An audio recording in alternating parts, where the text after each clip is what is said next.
Okay, we're gonna go live. Hi, everyone. Welcome to Sunday morning of the H.P. Lovecraft Film Festival. I'm Gwen Callahan, one of the directors of the festival, and I am here to host a panel called Cosmic Horrors Abroad.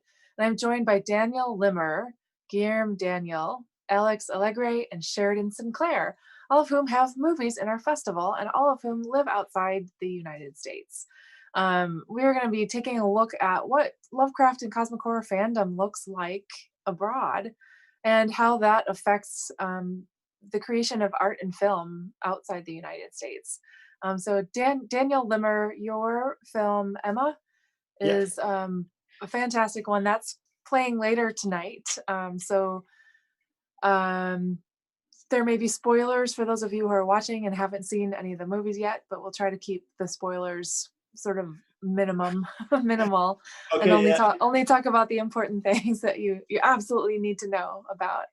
Yeah. But you're in Austria, correct? Yeah. I live in Austria in Salzburg. Yeah. And when did you discover Lovecraft and cosmic horror? Oh, actually, I think Lovecraft is very much underrepresented here in Austria. I myself discovered it mostly over films and the internet, but I think the first Lovecraft book I experienced or I bought myself, it was in Sweden, not in Austria. So Okay. I think it's still a very much underrepresented subgenre of horror here in Austria. Yeah, but I love it. What would you say is the most common horror, like what's easy to find in the horror genre where you are? In Austria, it's mostly, I think, psychological horrors, also heavy dramas that go into the horror genre or tend to go. If you consider like some films from Michael Haneke, for example, they are not horror films per se, but they have such a hard feeling that some people consider it as horror, but it's not Lovecraftian horror at all. So I think there's way to go for that in Austria. Okay. Yeah. And from when you were discovering it until now, have you seen it growing little by little, or do you think it's still pretty unknown? I don't think it's unknown, but I would wish that it's got a bit of a bigger audience here. So I myself I feel a little bit alone here for fantastic horror. I have some friends, of course. I share a lot on the internet, and we talk about it. But it's still not very much. I have not the feeling that there's much an audience for it here in Austria, and I would love to change that, of course. Guillermo, your film The Abyss of the Soul is, I think, one of Poe's more Lovecraftian stories. So your film is inspired by that story, the case of M. Valdemar, Yeah. I think. and and I think this is the third film that you've sent us for the festival. You did The Strange House in the Mist and last year's Black Seed, and then this year's The Abyss of the Soul, and they're all very cosmic horror Lovecraft adaptation. And Black Seed was very inspired by cosmic horror, maybe a little bit of the Color Out of Space in there. But for you, you're in Portugal now, correct? I am, yes. I live in Portugal. I'm Portuguese. I live in Portugal. Yes. It's kind of strange for me to think about last year's short film I had in your festival as a Lovecraftian horror, because I didn't create it as such. But maybe there's just some. There's always some seed of Lovecraftian horror in what I do. But this year's was really an attempt into the world of Lovecraft, by the way of Edgar Allan Poe. Yes, because I think this sorry, my English is a little rusty. This short story by Edgar Allan Poe, it's for me, it's the least Poe-ish of what I've read from him. And I think of it as a Lovecraftian tale. So I wanted to explore some ideas Lovecraft has through the eyes of, or through the means of a Poe short story. Nice. It was really, really nicely done, and it does to me feel more like a Lovecraft story than any of Poe's other stories, mostly because of the use of the hypnosis, and that's something Lovecraft worked into a lot of his stories, was the science and progress of technology in his time. And spiritualism was a big thing, and hypnotism, and all of those things were kind of at the forefront of the 1920s when Lovecraft was writing. So I love the elements that overlap between Lovecraft and Poe, but that story in particular, I think, really brings out. You can see how Lovecraft may have been influenced by Poe in particular that story. Yeah. But for you in Portugal, are there a lot of people there that are Lovecraft fans? Is it easy to find his books there? It's easy to find the books. There's not so much as a fandom, because the horror genre in general, it's like a niche here. It's not very widespread, and but those who like the genre and see horror movies and like horror literature, most of them they know about Lovecraft, and they know his universe. But I wouldn't say there is really a fandom for Lovecraftian or and really any kind of horror, really. Interesting. We should move here because we have a lot of horror fans and big Lovecraft fandom. And Alex, I'm gonna come over to you. Your film, The Sky of the Others, is to me like heavily inspired by Lovecraftian cosmic horror.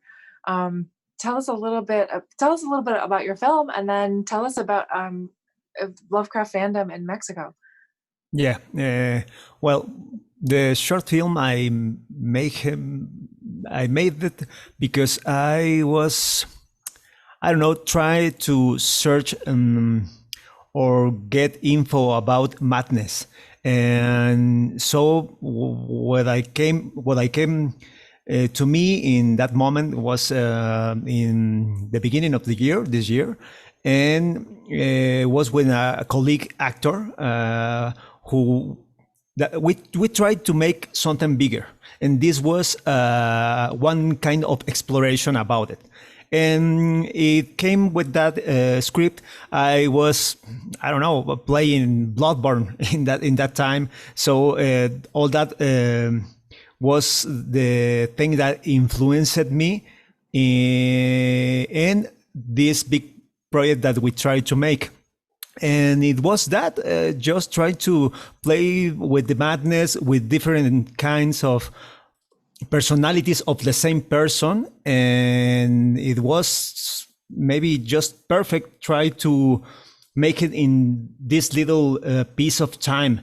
It's really simple, the short film, but we try to keep it with one actor, with one location, minimum budget possible, and it came that the two people we work in the short film, the actor and I, we are very happy with the result. And I guess it was what we hope to do in the short film, the result.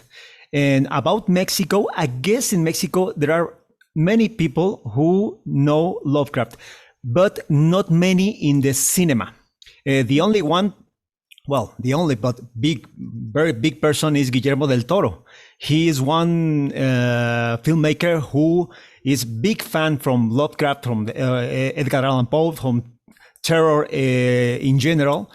And in local festivals, there are many contest for writing short stories, for paintings, but not in films or in short films. Not many people try to do works about Lovecraft or based it in Lovecraft. But I guess many people they know the work of Lovecraft. Just maybe not the kind of person who make films. Maybe that's the reason. But many people in Mexico know the work of Lovecraft. Nice. But do you see that coming through more in literature and art? Did you say? Yes, that's the thing I see, because there are a lot of contests you can find in many film local film festivals, and in cons. I don't know how to say, like Comic-Con, but about books or other big manifestations of art. There are always, if it is terror or horror, Lovecraft present. Always. You can see paintings, you can see short stories, many writers who send their works, but not in film. I have seen maybe 1 or 2 short films in some festivals, some local festivals, and movies. Definitely not. Just what have made Guillermo del Toro in other films that brings some characters that can relate to Lovecraft, but no one has made in Mexico that I know some a work or a long feature film about Lovecraft. It is maybe because I don't know. It's hard. It's hard to do. That's the main reason, maybe. It is. It's unless you're doing a straight adaptation, I think it is a challenge to translate that feeling of cosmic horror that you get when you read Lovecraft's story to the film, because his stories are not like, they don't tend to have a lot of action. Like, not a lot. Like, the character is in one place usually, or he's reading letters or making some kind of discovery, and a lot of the story happens up here and not out here in the world. So I think it is a challenge, but for us, we've noticed at this film festival that over the years it has become more and more international, that more and more international filmmakers are making films in Lovecraftian style or adapted from Lovecraft. And so that's one of the reasons why I wanted to have this panel, to talk a little bit about that growing group of filmmakers. But I'm interested to hear what Sheridan has to say about Lovecraft in the UK. Okay, well, pretty similar to what the other guys have said. It's still very niched over here. You can talk to people, and you say you've made a film that's Lovecraftian, and then they look at you blank, and so you try and explain who Lovecraft is, and they've never heard of him, so you go, well, have you heard of Edgar Allan Poe, and things like that, and still blank faces. Or you speak to someone and they're a deep fan, and they go, oh, that's really cool, I want to see your film.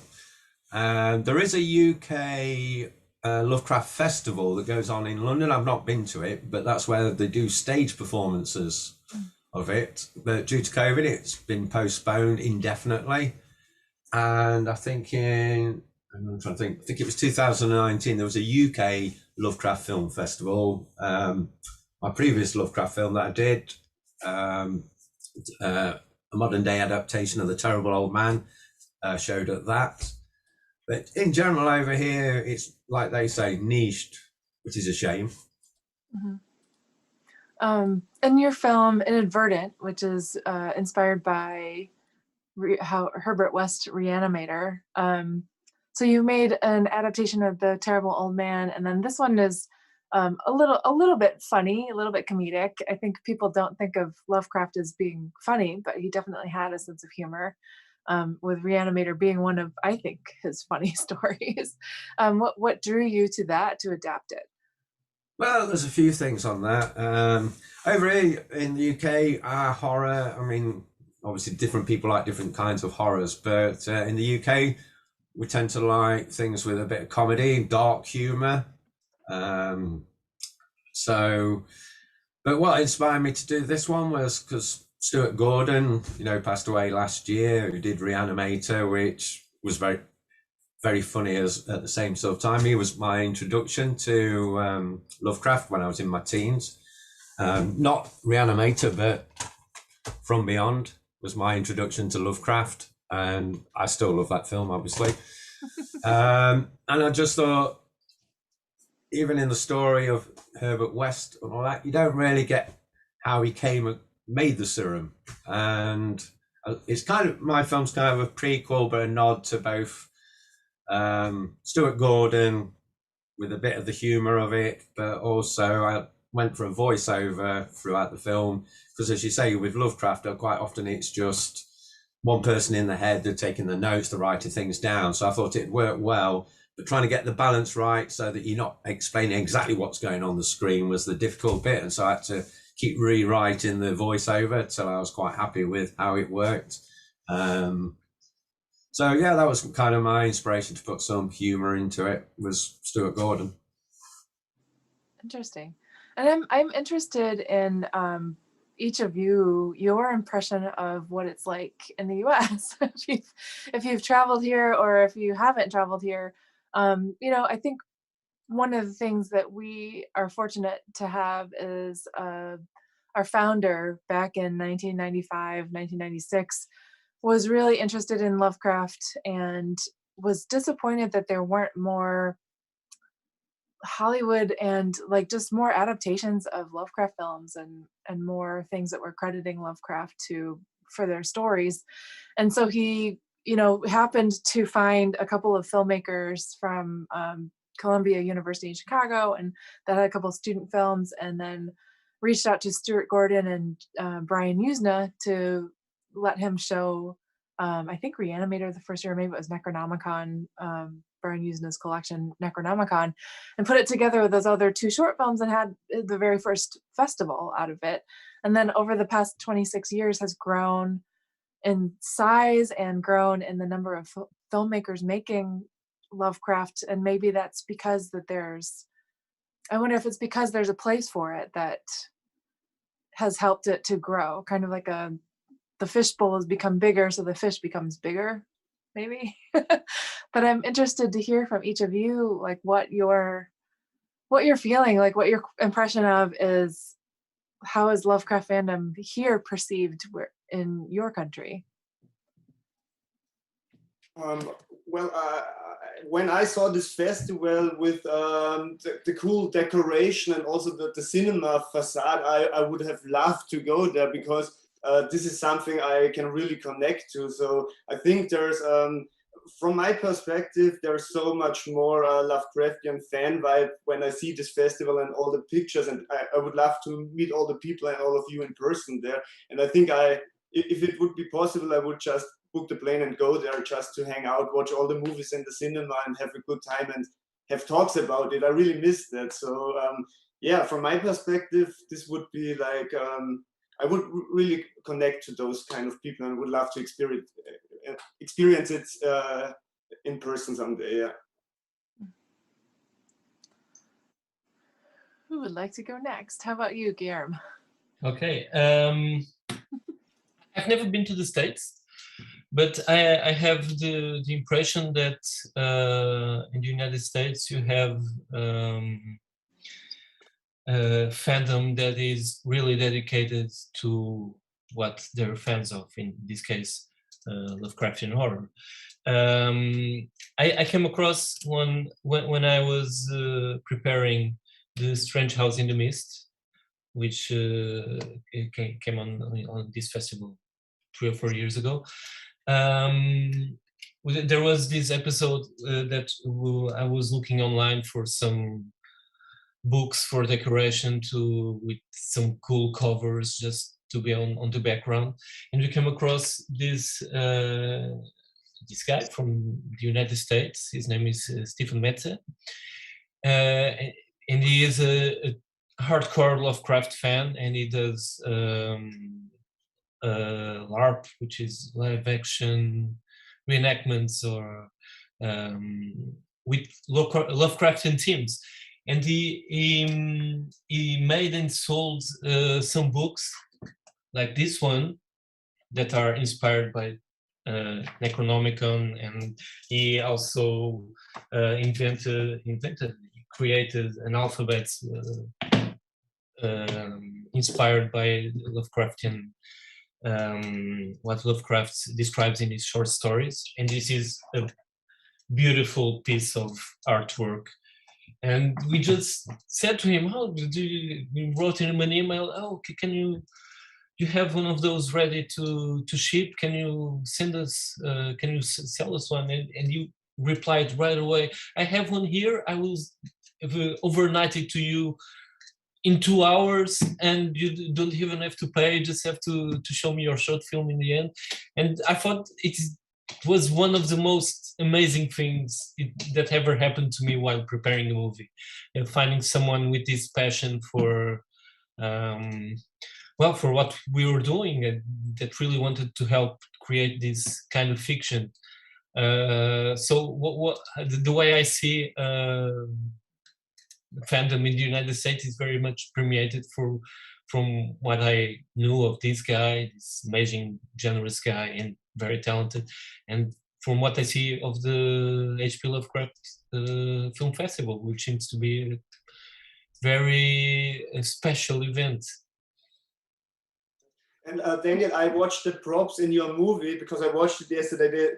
These are superb props you put in your movie.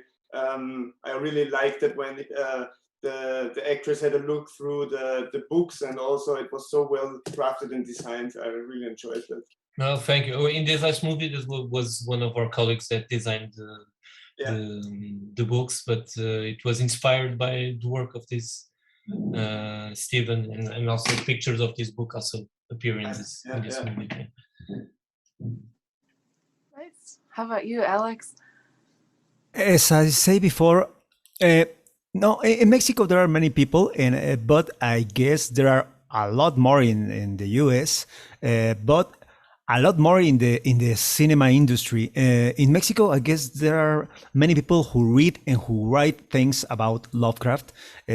Actually, I guess the people in Mexico and maybe Latin America are very extremist, are hardcore fans, and they question everything. And maybe there's a joke, for example, in social media about the tentacles, that not just that is a Lovecraft thing, is bigger. And I don't know, people discuss much, but there are not many people in video creations about Lovecraft, but in makeup, in paintings, etc. I guess there are a lot, like in the US. What happens to me when I trying to search something about Lovecraft that is image and image in movement, all are from North America. And Mexico, there are nothing, just paintings maybe, and thus that people that write or read a lot about it. And but I don't know, there are many people in Mexico. I guess there are more in the US, but in Mexico, no, I guess it can compare maybe to one state or something like that, but there are many in Mexico. So when you discuss this in Mexico, in maybe a film festival about horror, there are many people who know things, who are very well documented about the work of Lovecraft. And I don't know, maybe not all have access to the not the internet, but to post things of their art in the social media. But in person, many people know Lovecraft. I have traveled to the US, but not in a very short trip. So I don't know how big it is, but at least for what I can research through the internet, well, all came from the US, obviously. At least for me, that's my experience. And well, it helps a lot what I say about Guillermo del Toro. He is one of the persons who many people in Mexico follow and respect, and obviously all the things that he show has influenced to many Mexicans, to many people of Latin America. So I guess we have many people, but not as you have there in the US. Kitty. Sheridan. What's the question? I was curious how you know, as someone who lives outside the U.S. and what your impression of the, you know, cosmic horror Lovecraft fandom in the U.S. is. Right. Well, I have actually been to America, but that was 20 years ago. I went to see a friend who lives out there. He lives in Berkeley. One thing, I guess, with America, when you're into things, it's big. You don't do things small. So when you do something like your festival, like Daniel said, like seeing the pictures of it, I would love to come back over there. When I get a feature film maybe and get a proper budget and stuff like that, and if that's showing there, maybe then I'll come over. But you do things bigger and brighter and things like that over here. It's even when people are into things over here, the smaller events, you see what I mean? Like, as an example, let's just take Halloween over here. We do what's it called, trick or treat, and people dress up a little bit and they go knocking on doors for sweets and candy. But it's not that huge over here, a little bit of costumes. But over there, from what I've seen, because I was actually over there Halloween time, you know, every house has got like huge things on it. So, like, comparative to Christmas over here with the houses, with all the decorations. So that's my impression of you guys over there, is that when you're into something, you're into it, yeah, big time. And like, you make people know you're into it. I think some of that is true, that when we are into something, we are extremely into it. And you can see that with the number of comic book conventions and anime conventions and Star Trek conventions and things like that. I mean, I think the United States originated the concept of a fan convention with the Star Trek conventions in the 1960s and 70s.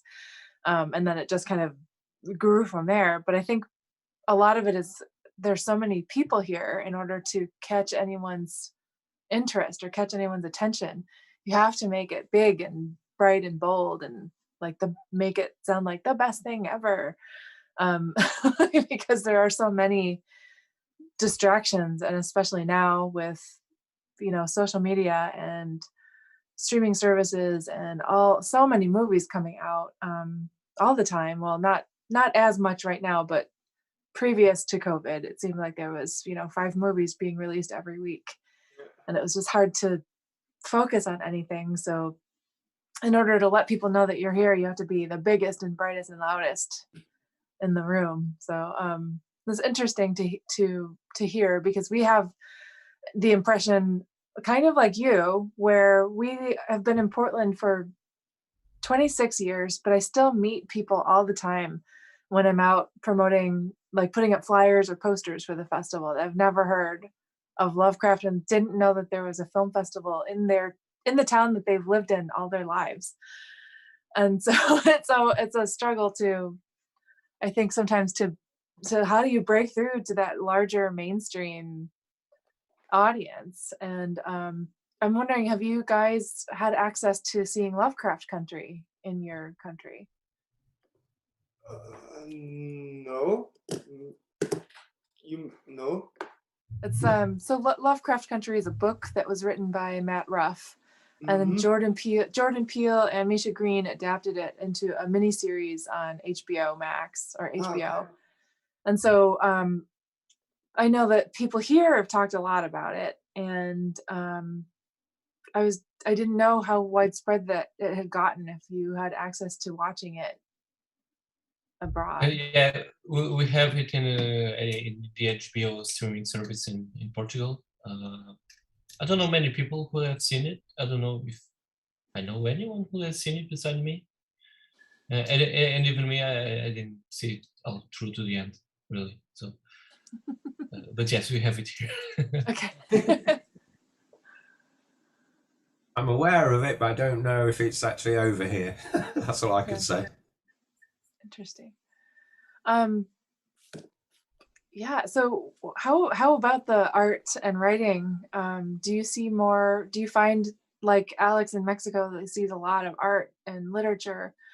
Do you find that to be more prevalent in your country?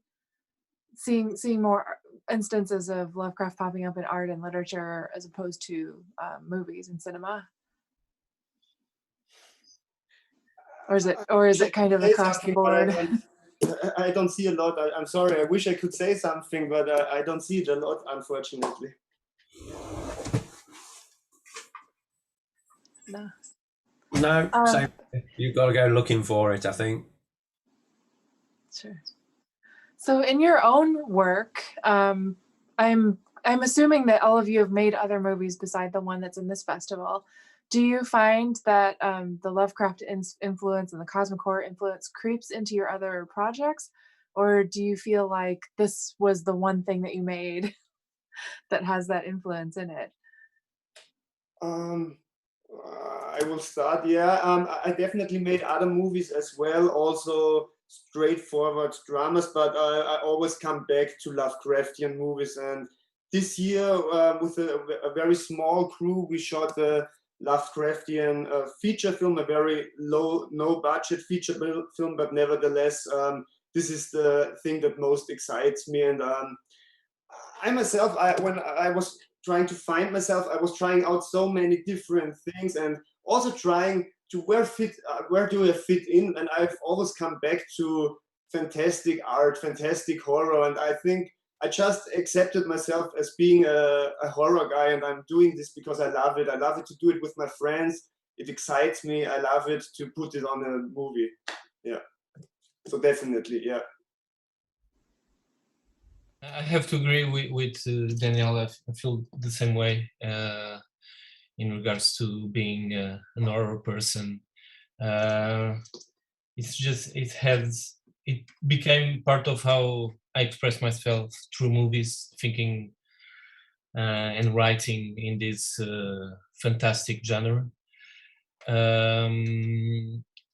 Lovecraft has crept into it because when I started making horror movies, I started reading more and more Edgar Allan Poe and Lovecraft and some other authors. And I made the adaptation of The Strange House in the Mist. And at that time, the Lovecraft universe kind of stuck with me. Even the next movie that I don't think it's Lovecraftian at all, everyone says it has a very much of Lovecraftian vibe. Bad Seed, we were talking about that earlier. And I can see why. But it is something. It is just something that I wasn't aware of while I was doing the movie. And then I came back to Lovecraft with the short film that is on this year's edition of the festival. And now I'm thinking I want to continue with adapting Lovecraft and Lovecraft ideas. And I'm thinking to do at least one more short film, ideally 3 more, so I can make a feature out of the 5. Yeah. How about you, Sheridan? I was just trying to think on that because I got into filmmaking several years ago, helping my cousin out initially with his projects, doing some acting in it, and then got a taste for it. So I'm just thinking of my early, really amateur films when I knew nothing about filming. I didn't know about crossing the line or any of that stuff. And a lot of them, I guess, have a comic element in them because they are horror, because I love horror. You know, the people that die at the end generally deserve it. But then I decided to take things a bit more seriously and enrolled on a master's degree with Raindance Film Festival people. And when I was talking to my mentor about the feature film I wanted to do, and I was talking about otherworldly influences and, you know, parallel beings and stuff, and he went, "Oh, that sounds very Lovecraftian." And I was like, "Oh yeah, so it does." And like, so yeah, and then I did my final film in that was The Terrible Old Man, an adaptation of that. And I guess I can see that, yeah, I'm going to keep coming back to Lovecraftian stuff and horror. I haven't finished writing that feature yet, but yeah, I'd like to do a couple more shorts as well. But I feel that Lovecraft's always going to be with me in my filmmaking at some point. Even if I don't realise it at the time, it'll finish. Hey, that's Lovecraftian. Oh, yeah, so it is. And Alex, how about you? Is Lovecraft in everything you do, or are you able to separate it out? Not in everything. I have 4 works previously to this one, but the similarity, the thing that maybe can relate to that is because I love the madness, the people who get insane, and that's something that is in all my works. People who lose their mind, and this one was the time that I guess it can fit in that universe or that influence about Lovecraft.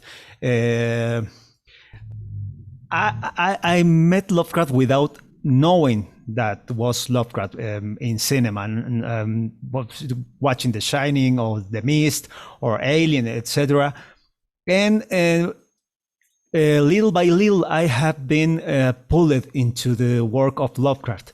So I guess maybe, I don't know, I have wrote 2 more scripts. I don't know if I'm gonna make it sometimes, maybe never. That's the real life in here. I am an independent filmmaker that do everything with the micro budget, what I can get from working maybe 4 months and destinate all that into a movie. And it's hard because, you know, maybe money is a real factor, a thing that you have to consider to make a film that wants to be influenced by Lovecraft. But I guess every time I get in my mind when I write something, some influence, and this is the thing that, at least for me, tells me that well, maybe I can do something more ambitious, but I don't know. I have to consider a lot because money is a factor very important in my career, and I don't know. Maybe I hope so. But not in all my works. This is the one that has full influence, and I guess it has. I guess. And I actually want to talk to you about a little bit about your film. It has showed already on Friday, I think, and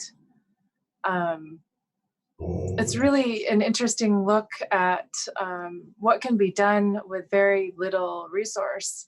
You have one actor and really one location, and he goes outside, but then, you know, you do get this wonderful skyscape with like very subtle things moving in the clouds, maybe some tentacles in there, and then, you know, the people also in the shot. Trying not to spoil, but I think by the time people see this panel, they probably. Huh? Sorry, I have to interrupt. This was the most catchy thumbnail. I always thought this was the first movie I wanted to watch because the thumbnail with the people in the sky was so good and catchy. So Yeah. congratulations. Thanks. So I think people probably have seen the Sky of the Others at this point. But what I guess I want to know more about the actual story itself, because there's this very, you don't know really that it's Lovecraftian or cosmic horror until, at least I didn't, until he walks outside and he looks at the sky and you're like, okay, there's something there. And then when he is talking to him, a version of himself or talking to himself, and you start to realize that, okay, there's cosmic horror in here. But I just want to, I guess, please talk about your film and like the process and the idea for the story. I know the genesis of it was that you wanted to do something with like one character and very limited set. And I think that works really well, especially for all of us who've been cooped up in COVID. It's very, very relatable. Yes. Well, I want to confront two people, two different personalities. I have said that. And the best thing is madness. And maybe, I don't know, it is some kind oniric. And it is some kind, I don't know, it's hard to talk about the work of my own work. I guess all can happen that, well, to me is very difficult, because for me it's easy to show that and not trying to explain.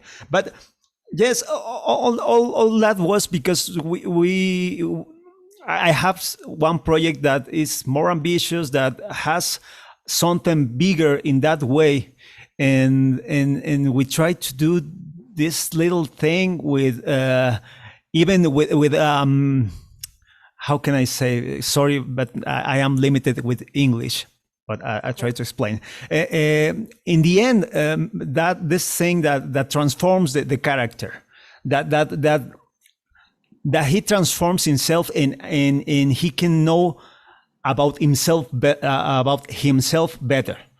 That is his pure form at the end, and that at the end, as you say, maybe it's a spoiler, or maybe I'm talking too much, but it's his pure form. That's not a dream in the end. That's how he sees himself, because all the time he was limited with maybe medicine, with maybe his own trauma about when he was a child, etc. And when he confronts with his sister and he talks about his family, and he lives that way, and he opens his mind to what always has been present in one or another way, he gets free and gets in that state to say something, and he sees himself as big as that. That's the thing I want to capture, to show. I don't know if I explained something. No, that was great, and that makes perfect sense. Yeah, like that final image with him with the crown behind his head and kind of being a deific figure is really interesting, that we all have these constraints that we put on ourselves, and that when we just embrace and just be fully who we are, we can be this bigger entity, I guess. So thank you for that insight. That was now we have to go watch it again. I hope our audience goes and watches it again as well, because yeah, I did kind of wonder at the end with the image of the crown and the light coming from behind him, if that was physically there, if that was actual real, or if that was just a projection of something. And this, Brian and I tend to go with the interpretation always that what I see on the film is what happened. That's what happened. So we have, he has debates about Jacob's Ladder, and we have debates about Pan's Labyrinth and things like that. We're like, no, that's what happened. That's what they showed you on the screen. So I enjoy that that is what your intent was, that that's real, that that was real.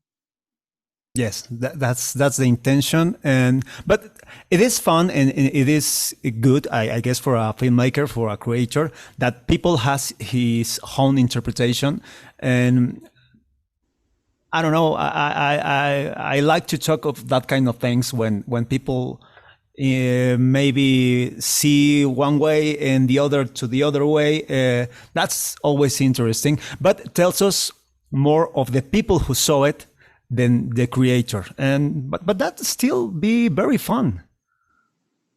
Yeah, I guess as a creator, you only have control over what you made, and you can't tell people how to receive it. And they come to the viewing with their own ideas and their own history. Yes, Good. totally. Very nice. And Guillermo, with your film, it's just beautifully, the set design, the production design, the costumes, everything was beautiful. And there, I feel like there's also a question there whether, what's happening is for real or not. When you set out to make your film, did you intend to leave us with a question, or was your intent to tell the story as it was? Yes, I intended to put some questions in the air, and just like I wanted to make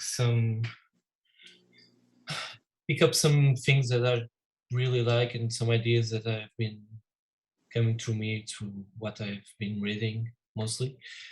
And within these relations, just ask some questions, and then I think I always think the movie always ends in the spectator, and it is always, when in film festivals there is an opportunity for a Q&A and a conversation about the movies. I will always end up learning more about my movie from the reception that the spectator has to it. I forgot about the question. It's okay. It was more about did you intend, so sometimes the audience is like, I really like how it was ambiguous at the end, but the filmmaker sometimes, well, no, I meant it to be one way, not ambiguous. So I was wondering if your film, if you had intended it to be if you intended it to have an answer. There is this play throughout all the movie between reality and dream, and how reality shapes dream and how dream shapes reality in this kind of superimposed worlds, which is a very Lovecraftian concept. And this play between reality and fiction and the interplay of one with another, it's at the heart of the movie, and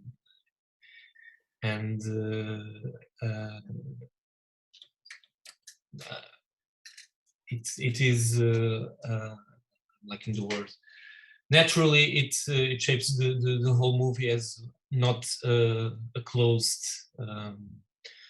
concept, or it is not very defined, and I want it to be like that because it's part of the thematic of the movie.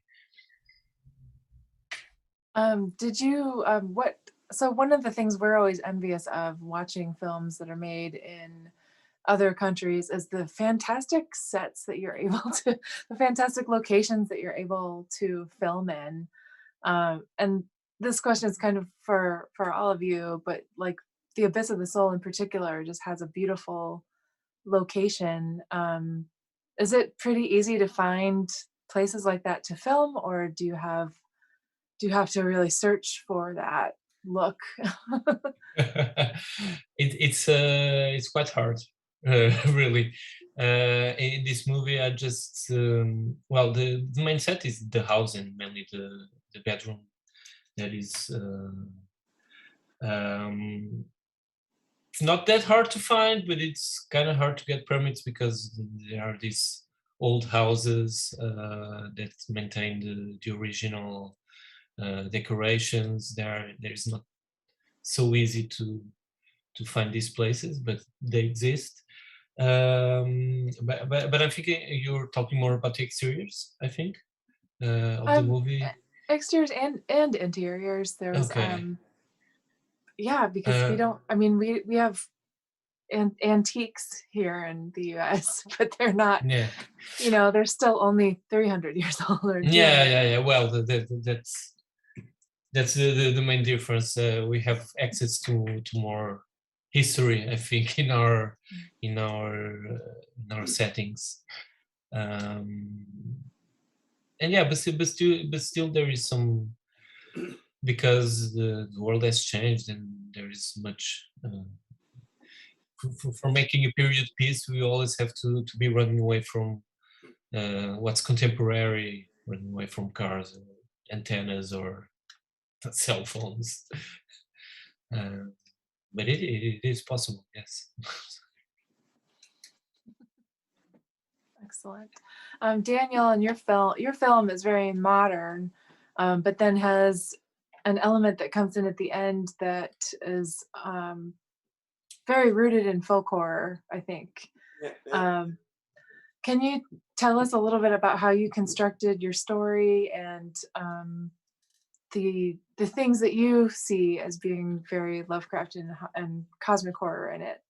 Yeah, as you said, there's definitely this Austrian folklore in it, and I thought I was very much interested in that because we have so many traditional customs here in Austria, and I thought this must seem quite weird to people who don't know them. So this was definitely something I wanted to work up for an audience, because I myself find it kind of weird if people are carrying around a 3-meter high statue called the Samson, and I myself, I feel very much connected to nature and the Austrian nature, and I think there is something like a deep force in it which I very much like to explore in my movies.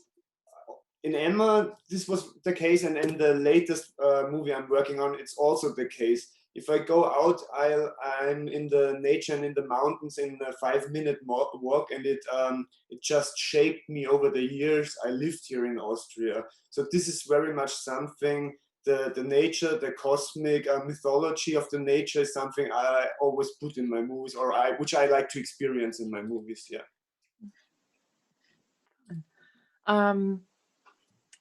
Like, how far do I go into spoiler territory? Because your film is playing later tonight. And it's actually, so to give the audience an idea of what kind of film this is, we put it in our last shorts block of the festival in what we call the Shorts of Madness. Yeah, I saw that. Kind of the collection of like the weirdest, like most bonkers, wacky films that we have in the festival. And there's a good reason for that. Maybe I don't want to spoil it, but yeah, it's really fun. And it deals with kind of this folklore cult element to it. Can you just tell us a little bit more about like what the Samson is and what that festival is about? Yeah, first I have to say, thank you. You put it in the Shorts of Madness because I saw that, and I think it fits perfectly in it, because the movie is something you could also find very weird and mad, and you can also laugh about it if you want, because it is such a strange custom as well. We did a research on the Samson. I myself, I didn't know the Samson. I stumbled upon it by accident. It's a custom in a small region of Austria, which is about 50 to 17 kilometers away from where I live. And I didn't hear about it until I went there and watched the custom. And it was when we went there for research to watch the Samson custom, we were like aliens or strangers to the people who did this. So this alone, we documented this with a small camera, and this alone, they thought we were bonkers that we come here to film them while they're doing their custom. And it was also something like, we didn't feel very comfortable doing that as well. But I think it's from the very origin, the Samson custom is a biblical thing, religious biblical thing. The Samson is also a biblical figure. And I think it has been interpreted in many different ways. And this is also why there are different villages who interpret and who do the Samson festivities in their own style. And they also compete for the most beautiful Samson statue. So for the guys who didn't watch the movie yet, the Samson is like some kind of a totem, a statue that people pray worship to. Yes. So it's if I explain it, it sounds weird, and I also wanted to put this weird note in this movie because when I first went here to watch the custom, I also had a very strange feeling, and I think this should be something you can laugh about it, you can find it interesting, but nevertheless, it's something I love to put in a movie. Yes. Let's see. I just checked the Discord server because it looks like we've got a couple questions in there. But I wanted to first let Sheridan talk about his film Inadvertent, and he talked a little bit about it before, how it's kind of the prequel, or the idea of like, how did Herbert West develop his serum, but and your film played in yesterday's shorts, I believe, Yeah. and the streaming exclusive shorts. So hopefully everyone has seen that, but it's kind of a fun look at like Herbert West doing his early experiments. So talk a little bit about how you put that together, and yeah, how you decided to use the actors that you did and the sets and locations. Well, I did a version of this for a 24-hour film, what do you call it? Contest thing, challenge, 24-hour film challenge, just before I was rolled on my masters, with the same actor, for Hammer. It was Hammer Horror 24-hour film challenge. And that was a plan B, because I'd got plan A for the film challenge, which had all these actors in it, but I knew the actor I had would turn up. So I had a plan B in my mind in case the actors let me down, because I got no budget.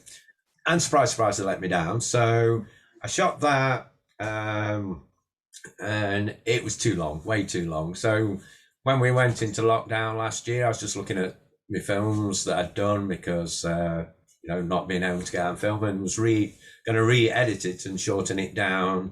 And I was just looking at a couple of shots, and because it was too dark, I asked him if we could go and reshoot those scenes, 2 shots. And I was talking to a friend who was the DP on it, and he said, well, why don't we just reshoot the whole thing? And so the film was done in a weird kind of order. It wasn't like planned to be done. And then because he initially was just going to do those 2 shots for me, and then it was like, yeah, but look at your early shots, they're not that cinematic. I know you're happy with them. So I don't know if you know how our lockdown went over here in the UK, but we were locked down from March 2020 till June, and then like Boris let us out briefly before we went into this tier system. So there was these different tiers, so certain areas of the country you could come out, and depending on which tier you're in,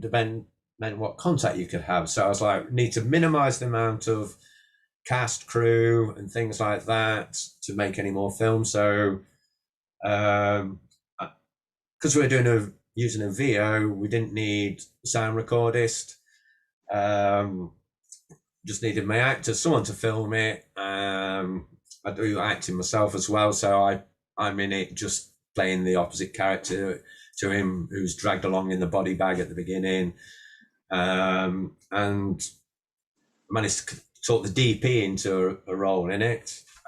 But everything apart from the exterior shots was filmed in this house. So using the blank wall there and just moving things around, different lighting, other stuff happening in my kitchen. So didn't really need much of a budget to do it. I think we did it over 2 days, basically, the shoot for the interiors and 1 day for doing the exterior. And I was quite happy how it all came together. Somebody else was going to edit it for me, but then they got extra work, so I ended up doing it. And I'm glad I did because of the style that I did it in. If you see it, it keeps cutting. Like there's one long shot with bits cut in between in 3 sections in it. Whereas originally in my rough cut, it kind of was like a standard, you know, this scene, that scene, that scene, and till the end. So that's how it all came together, really. It's so we have 48-hour film contests here, and like we run a 72-hour film contest, but I can't wrap my head around a 24-hour film contest. Yeah, it's a bit of a nightmare. You basically get the email, don't you? It says it's got to have this in, it's got to have that in, go. And so you've got to film it, cut it, and get it all sent up in 24 hours. And yeah, with that, annoyingly, with that, we submitted it and thought, because I just wanted an extra 2 hours to finish tightening a few bits up in it. And then once I submitted it, somehow we had another 4 hours anyway. So I could have tightened it up. But yeah, they are tight, just 24 hours. Oh my gosh.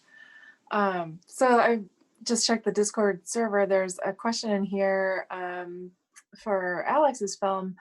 Are you familiar with the King in Yellow stories of Robert Chambers? No, I guess not. No, no, no. Because there, it seems like there's some influence of that, and sometimes when we're fans of little known authors or, you know, niche things, we look for it in places. So we were wondering if that was something that you were familiar with, or if that's something that we were just seeing or wishful thinking. But I encourage you to read some Robert W. Chambers. He has a collection of stories called The King in Yellow, and there's it's about a forbidden play. So it's a fictional play that anyone who reads it goes insane. And I know about it, but I haven't read it. Many influences came to me from other things. For example, I knew about the King in Yellow by True Detective, and that way I have known many things about cosmic horror, but not directly from the Lovecraft work. I have read some of the work of Lovecraft. I guess not too much as many people in Mexico, but I have researched some things that have pumped in me in some way. So I know the King in Yellow existence, but I haven't read it. Okay. Sorry. Interesting. It's totally cool. I'd be interested to have you read some of the stories and then look at your film from that point of view and see how you feel about it. I'm going to do it. I'm going to do it. That gets me interested a lot. I'm going to go for it. And Chambers was an influence on Lovecraft as well. I think he came a little before, like in the late 1890s was when he was really writing his stuff. But we should probably get wrapped up, but there was one more question in the Discord chat, and that is for each of you. What is your favorite cosmic horror movie in Europe?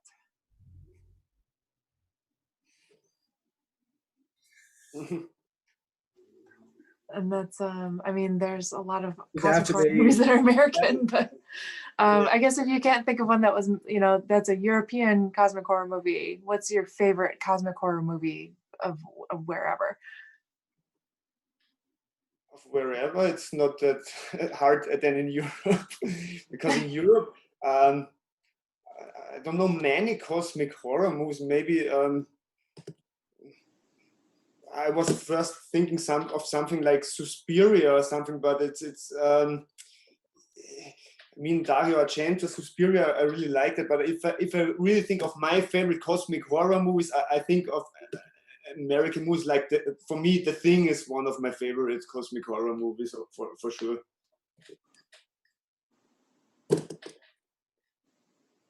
How about, has anyone seen Baskin by a Turkish film? Well, he's Turkish filmmaker, Ken Evernal.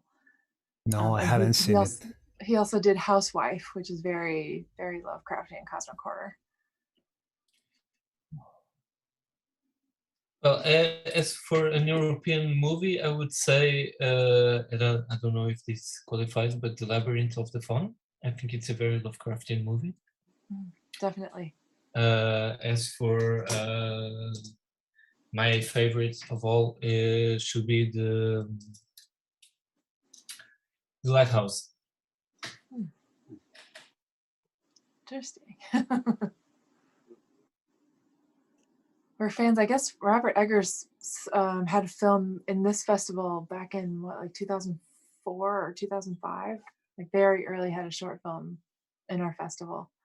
It's based on a Poe story. Based on a Poe story. Okay, what was it called? Do you remember the name? What was, Brian, do you remember the film was called, the Robert Eggers film? I think it was The Telltale Heart. Is it The Telltale Heart? I think so. Yeah.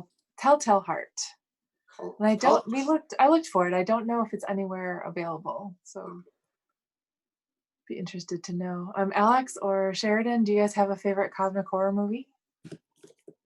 I don't remember the country, but Possession of Zulawski, I guess is French movie. French. The it's one French. with Isabelle Adjani. Exactly, and this guy last name is Neil. I forget about it. That's one of the greatest actors of all the cosmic horror movies I like. even Event Horizon, I like it a lot. But that Possession I like a lot. It's for me it's a great film. I enjoy it a lot, but I have many favorites of cosmic horror, and almost all are with Sam Neill. Is his Sam name? Neill. Almost all where he appears. That's the movie I like of cosmic horror. Okay. Like In the Mouth of Madness and Exactly. Yeah. He has two with Carpenter, I guess, and obviously the thing. Well, there are many. I don't know. If you search, you can find a lot of cosmic horror movies, but it's ambiguous if they are or not, or the discussion is so big that maybe not many can dare to classify as cosmic horror, but I guess there are a lot, and I don't know. The movie of Zulawski is my favorite. How about you, Sheridan? Well, I've got to agree with The Thing. That's definitely up there. I even like the new one they did, which was the prequel, because then you can like watch them back to back. You know, what's the new one followed by the John Carpenter one, and it's a great marathon. But like these guys, there's so many films out there. Like say Mouth of Madness, Event Horizon, with Sam Neill, since we're talking about him. And I just love horror films and that. But I guess the one that really will stick with me is From Beyond, because I just love the fact that these things were around us all the time. And we're not aware of them. They're not aware of us until obviously you turn the thing on, and then they can see you. And, you know, Dr. Pretorius comes through and all those kind of things. So I can't really say one in particular. And there's films that you love that are they Lovecraftian or not? There's weird things going on. You know, I mean, would you class Evil Dead as cosmic horror? Is it Lovecraftian? Hellraiser, those kind of things. So if I've got to pick one, it's going to have to be From Beyond. Even though it's old, it just love it. That's one of our favorites too. Excellent. This is the 35th anniversary of that film too. Yeah. Excellent. I'll be All right, watching well, it now we spoke about it. This one. this month it came out. We are basically out of time, and I feel like I've kept you guys for long enough. But I want to thank you again for your insights and your input, and your making a wonderful movie for us to show our audience. And we hope to see more from you in the future. If you are interested in seeing what people have to say about your films too, you can jump on the Discord server. I believe I sent you guys all a link, and there's text channels in there where you can chat with the audience. If you do pop on there, just introduce yourself and say, "Hi, I'm Sheridan. I made Inadvertent. Hope you all enjoyed it," and see what people have been kind of commenting and chatting in the Discord server. So that's a great way for you to interact with the audience. Before we let you go, though, let us know, do you have a website or social media where people can find more about your film? Daniel, go. Yeah, I don't have any professional website. I just have my personal Instagram, but I would really love to connect with all of you guys. It's just it's Limmer Dan. It's like my second name and Dan. Okay, would love to get connected. Yeah, thank you. Perfect. And Guillermo? Oh, how about I have to just have to write it somewhere. Okay. Because I don't know if I can spell it.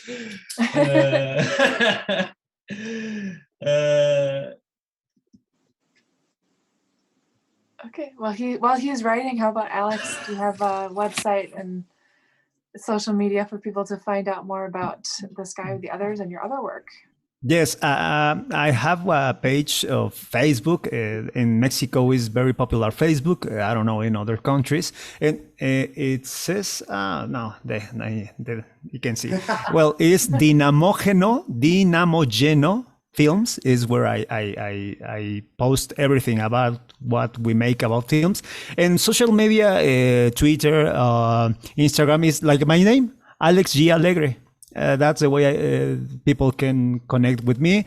I always that I watch, if someone texts me or something, I respond, and there I am with my works, always promoting in my social media.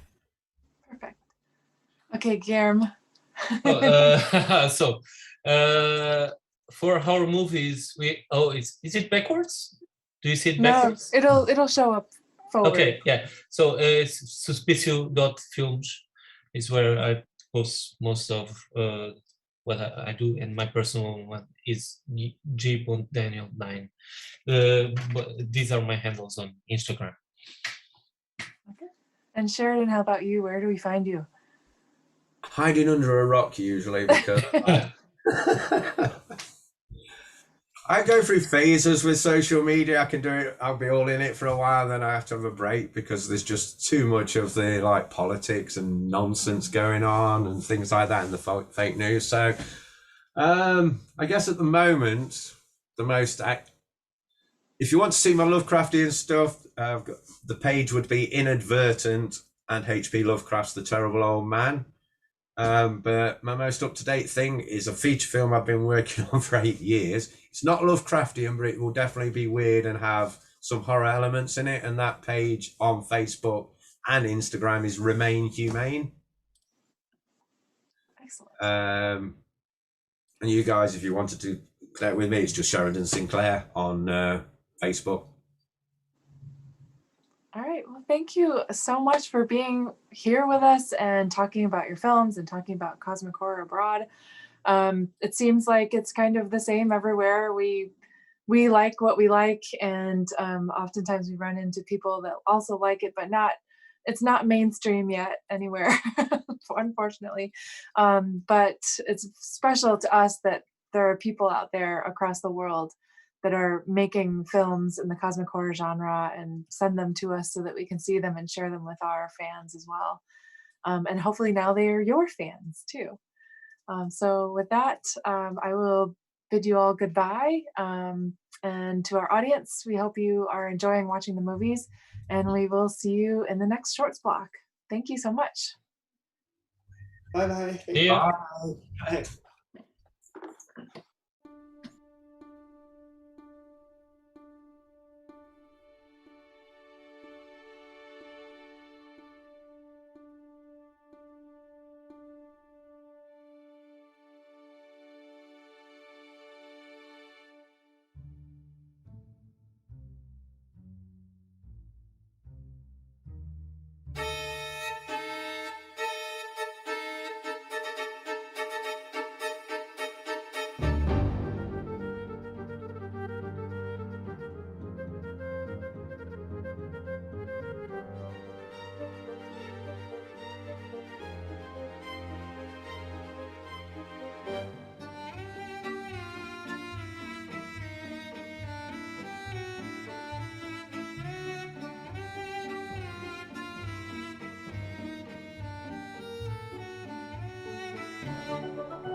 Thank you.